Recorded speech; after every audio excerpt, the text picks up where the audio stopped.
It began when I woke up one morning, just before daylight lifted from the east. Something didn't feel right. When I looked around, my bedroom was ancient and decayed. I heard no ringing from Father Jeremy's bell, signalling us to come downstairs for breakfast. Normally, I'd hear my housemates noisily make their way down the stairs as well, but there was nothing. My body felt heavy when I rose from my bed. There was a change to my hands too. They were draped in cloth bandages, brown with filth, and my fingers were unnaturally long. The door crashed forward as I turned the knob. Dust flew everywhere, and when it settled, I was met with a decrepit parody of my home. Furniture was missing, and what remained was covered in barely white drapes, thick with dust. The windows were boarded up. I sought answers from those whom I shared my home with, but every bedroom was empty. Percy's, Mitch's, Gabe's, all of them. Not even their beds could be found. I descended the stairs and found the first floor entirely without furniture. The plywood lining the windows were looser than those upstairs, stained in graffiti, both colourful and mischievous. I attempted to leave through the front door, only to be met with resistance and the rattle of chains on the other side. The back door was the same. I could not leave. I neither panicked nor tried any harder to leave than my half-hearted attempts allowed. It wasn't comfortable, but it wasn't concerning either. A limbo of still anxiety that manifested nothing in me emotionally or physically. My only concern at that moment was about the odd features of my hands and body. A heavy brown coat sleeve descended both my arms, extended just past my wrist, and the wrappings that coiled my hands felt attached to them. The tips of my fingers were sharp to the touch, more like claws than anything else. When I glanced down, the coat nearly reached my boots, with no buttons, zippers or clips to speak of. I also seemed much taller than I remembered. I first noticed the hood when I thought to feel any differences on my face. At first I was surprised. Surely I would have noticed such a thing over my head, extended past my face as it was. Much like the rest, it felt as natural as my own skin. Skin I could no longer see. After the hood, I felt my face. I wish I could describe it as my own, but that wasn't the case. I knew not how I could see, hear or smell, for I felt no eyes, ears or nose. In fact, there was nothing under my hood at all. My head was missing. The contents of my clothes empty. I was empty. I returned to my room and sat on my bed. I only remembered that something bad happened here. I try to remember, but the only things that come to mind are noises. Teasing, mocking, crying, screaming, and then my own laughter as the previous faded into hollow echoes. My recollection of my laugh was unnerving for some reason. I was happy, yet menacingly so. After I pondered a while, a creak echoed from downstairs. Someone was here. I crept down the stairs and turned my head to peek towards a window near the back of the house. Someone was prying their way in with a crowbar. I could hear several voices from beyond it. They would have been terrified by my appearance, I thought, so I hid at the top of the stairs and listened. if they were to head in my direction, I'd hear them and hide myself further in. The plywood eventually cracked open. Hands and feet climbed through the window, and again I heard their voices. One girl and two boys. From their tone, two of them seemed excited, while one of the boys was terrified. He didn't want to be here. I could hardly blame him. "We shouldn't have come," he said. The other boy playfully slapped him on the back and encouraged they continue. "Don't be a pansy. We did it last night and nothing happened." I wondered what exactly he meant by it. The girl spoke up. "Look, we'll do it again. Nothing bad's gonna happen. Promise." Curious, I descended the stairs again for a peek. They didn't seem to notice me, so I decided to move closer. Despite having glanced in my direction with a flashlight several times, they could not see me. Eventually, I was only a couple of feet from them, and still, they gave no reaction or acknowledgement of my presence.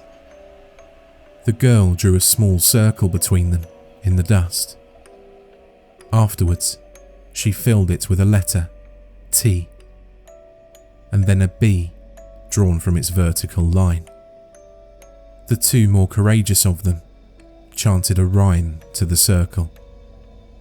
"Timmy and his bear, Timmy and his bear." They knew my name. They knew my teddy bear.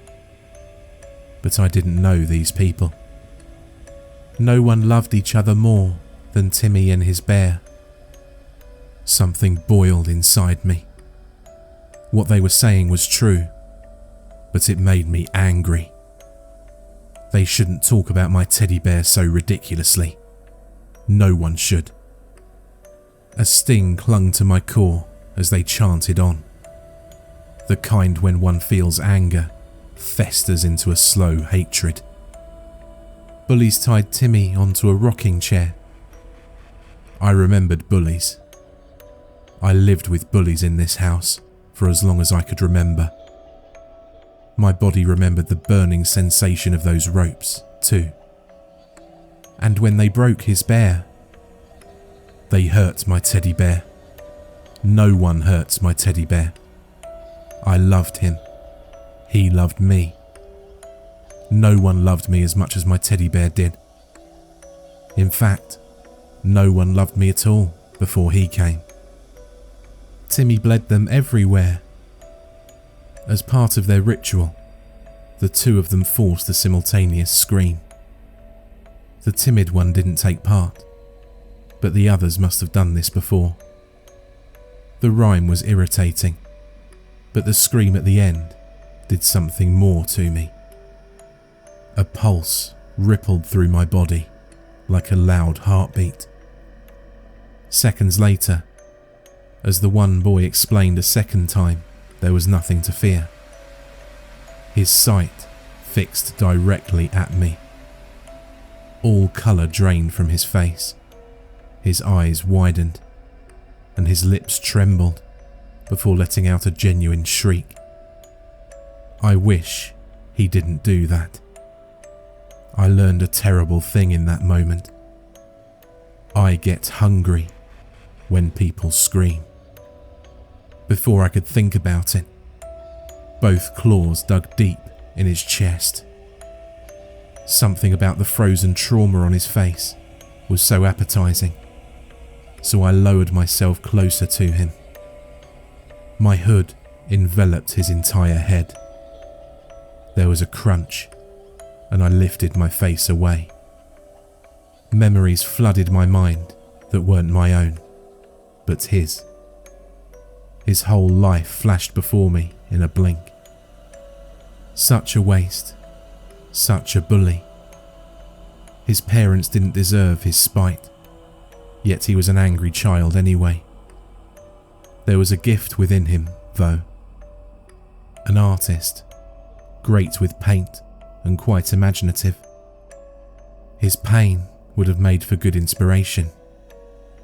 The girl screamed at the sight before noticing me on the other side of the room. She tried to run, but tripped on nothing in her panic. It dawned on me, if only for a brief second, how I must not appear human anymore. But I didn't care. She looked too delicious to think of anything else. I consumed her as well. Her memories pervaded my thoughts. She belongs to a truly abusive family. She's better off without them, dead or otherwise. She was always trying to fill a void with boys, gossip, makeup, and so on. As foolish as it was for her to come here, her academic skills were genius. A smart girl, even if her common sense betrayed her. That left only the reluctant boy, too petrified at the sudden chaos to scream or move.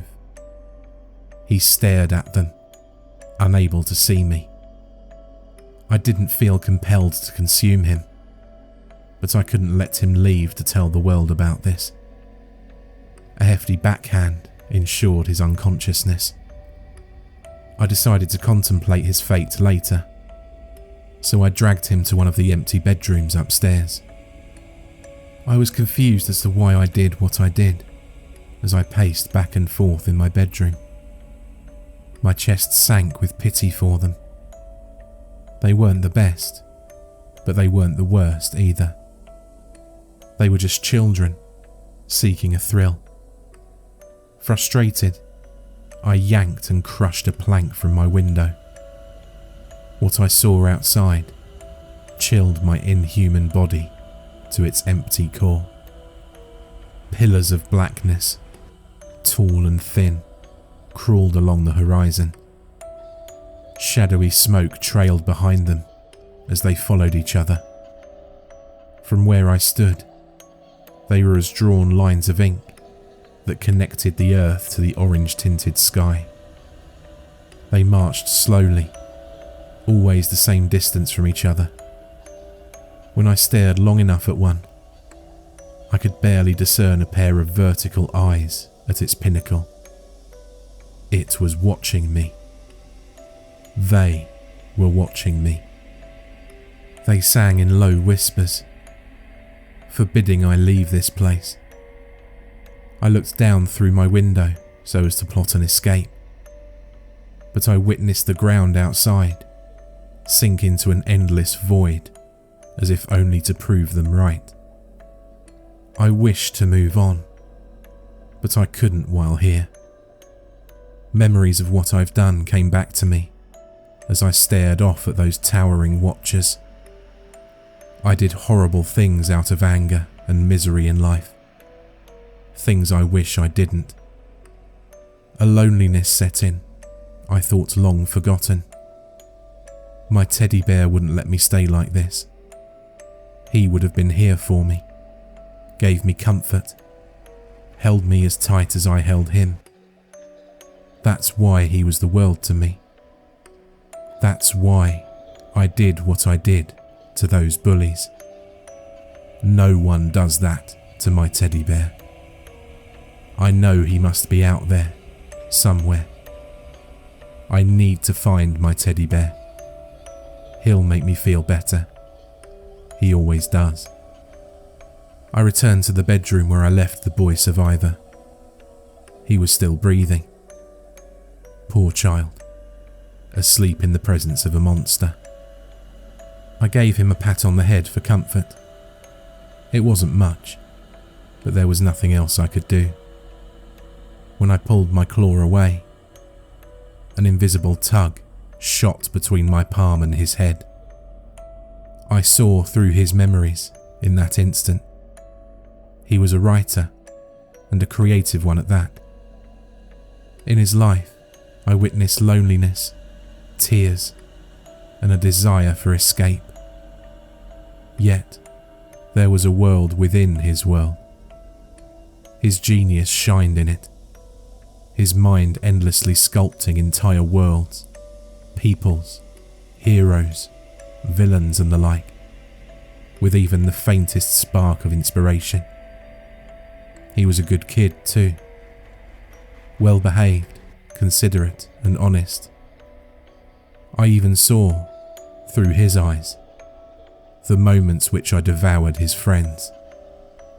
I knew he couldn't see me still, but I could see me. I was far from anything human. I was a monster, a ravenous, murderous, despicable thing. His eyes sprang open, to which I took a step back from surprise. He wasn't moving, and his eyes were vacant. I tilted my head at him, confused. His head tilted in unison, albeit while still prone on the floor. I raised my right arm. He raised his right arm too. I asked him to walk to the corner of the room, and so he did. I could control his movements, even tell him what to do. For a moment, I thought about what this could mean for me, and for the first time in apparent ages, I felt a glimmer of hope skip through my hollow being. My first intentional instruction was to find a way to communicate with the world outside. He rose from the corner of the room, shambled down the stairs, and left the house. I was unsure if it worked until he returned a few hours later. He returned with a device I'd never seen before. It was flat, square, and open to reveal a screen on one half and an odd arrangement of letters and numbers on the other. Apparently, it could send a message to others on the outside. So I asked him to write what I would write, as if I knew how the thing worked. So to those reading this, my name is Timmy, and I'm in desperate need of your help. The towering shadows won't let me leave. My home is St. John's Orphanage, also called the Goulburn Boys Orphanage in New South Wales. Please release me from this place so I can go find my teddy bear. In return, I'll let this boy go. He's a bright kid with a bright future, but I don't know what else to do. But whoever you are, whenever you get here, and however you help, just remember one thing. Please don't scream.